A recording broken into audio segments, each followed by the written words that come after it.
Delivering mail in the cold isn't easy. It takes a lot of layers. You just gotta bundle up. And a lot of patience. It's difficult. There's a lot of packages and people waiting on stuff. But for 26 years, Tim Kennedy has run his route, scanning packages and filling mailboxes. I enjoy it.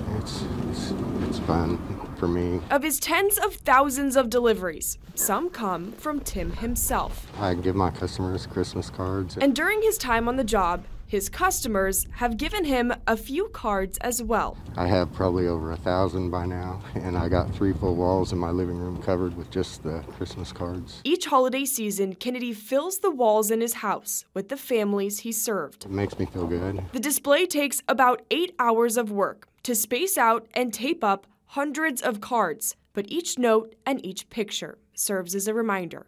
It's the memories, because some of the people aren't even around anymore, and I see the cards and it makes me think of them. His walls tell the stories of his 26 years as a mailman. Just appreciate my customers. Through the cold and the snow, those stories are sure to keep coming. In Edwardsville. Doing my job and just happy to do it. Peyton Headlee, KMBC 9 News. Yeah, Emily, you can see the damage on the outside of the big mill here. There's broken glass, bricks, and crime scene tape. The woman we talked with said she was sitting just on the other side of where this black tarp now is when the car hit the building.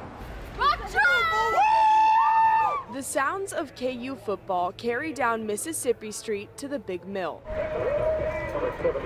But what's normally a busy game day spot for Jayhawk fans, it's always packed, is now empty.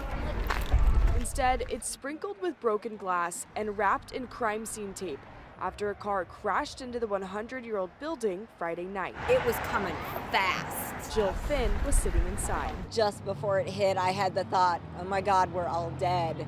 And by the time I finished the thought, it was over. Her family's table was right by the window and took the majority of the impact. It happened so quickly, there was no chance to do or say anything. She said the corner of the building saved her life. If that post hadn't been there and stopped the vehicle, I would not be standing here. Thanks to that pillar, Finn and her family left only with a few scrapes and a little soreness. That's my favorite architectural spot in Lawrence now. I will be forever grateful to that corner. Now they're hoping the big mill will be able to rebuild and reopen. I hope that they are able to reconstruct that corner piece to its previous glory from last night.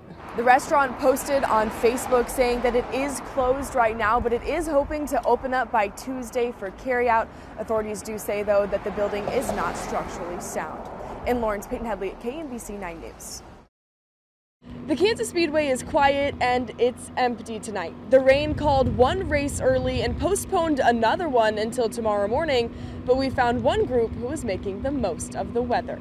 After just 93 laps, rain called the race. While most people left to keep dry, but it's only 93.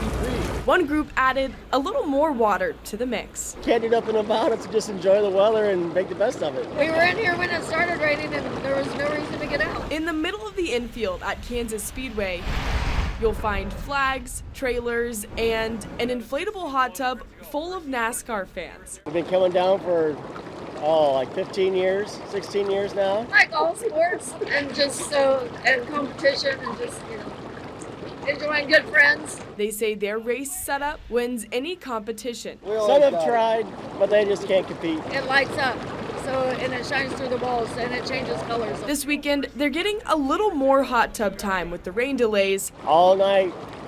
And then all day tomorrow. But they're looking forward for the cars to get back on the track. Tomorrow will be a doubleheader with the Kansas Lottery 150 starting at 9 a.m. and the Hollywood Casino 400 starting at 2. At the Kansas Speedway, Peyton Headlee at KMBC 9 News. Neighbors on Old Orchard Avenue have been listening and watching as a crime scene investigation unfolds on their street. This is what my Saturday has been, just waiting, watching this house. Matthew White has watched as detectives took dozens of evidence bags outside of the house on the corner. Basically, we just want some information. Everyone's just standing around waiting. Everyone is waiting to learn what exactly happened inside that house. I want to know, and so does everyone else.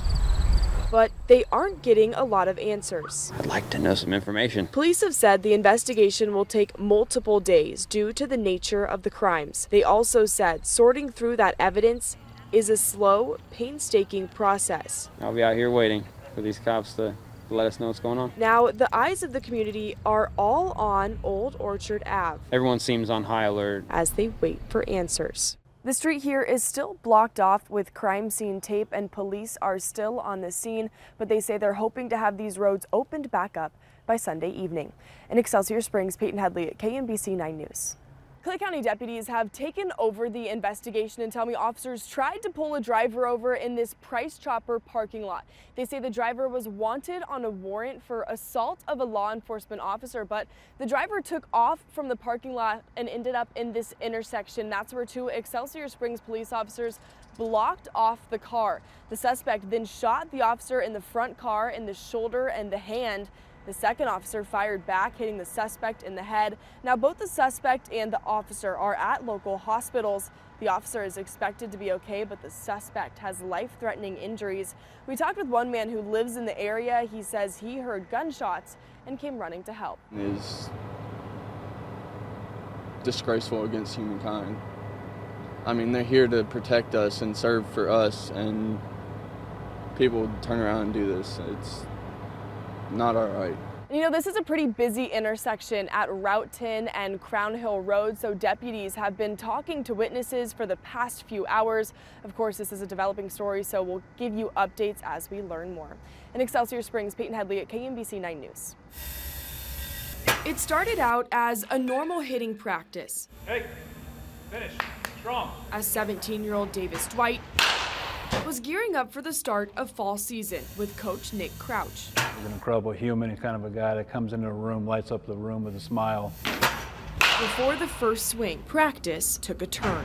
And 2 minutes into the conversation, he just passed out. Dwight went into cardiac arrest. Long and the short of it, we couldn't feel a pulse. Coach and former Royals catcher Mike McFarland and Crouch sprung into action. I started compressions right away. What we're trying to help him with for 12 minutes felt like an absolute eternity. Those 12 minutes saved his life. You know, other than seeing my children born, it was probably the most emotional day I've ever had. Dwight spent nearly a week in the hospital, 5 of those days in the ICU. But he's out, and one of his first stops was to thank his coaches. So I turned the corner and you see him.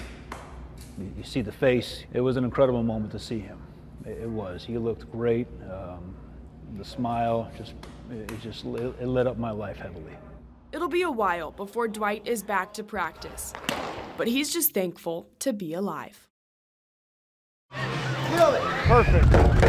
Perfect day for it. Usually, a day at Parkwood Pool means flips off the diving board, a game of basketball, and cooling off in the water. It's truly a community effort. But it's the reason people were there that was a little different. Let the community know we're just like them. We want to get in the pool on a hot day and enjoy the weather. Everyone swam and ate for free for the first ever Sheriff's Day at the pool in Wyandotte County. Have some relish. The turnout's been great. The people have been great. We're happy to have everybody here who showed up and supported us. I think it's a good thing for the community, for everybody to get together. We want to show everybody that we appreciate them as well. They're hoping their first Sheriff's Day at the pool will be the start of a new annual tradition. We've had dancing, swimming. As pool season comes to an end. It was cool. In Kansas City, Kansas, Peyton Headlee, KMBC 9 News.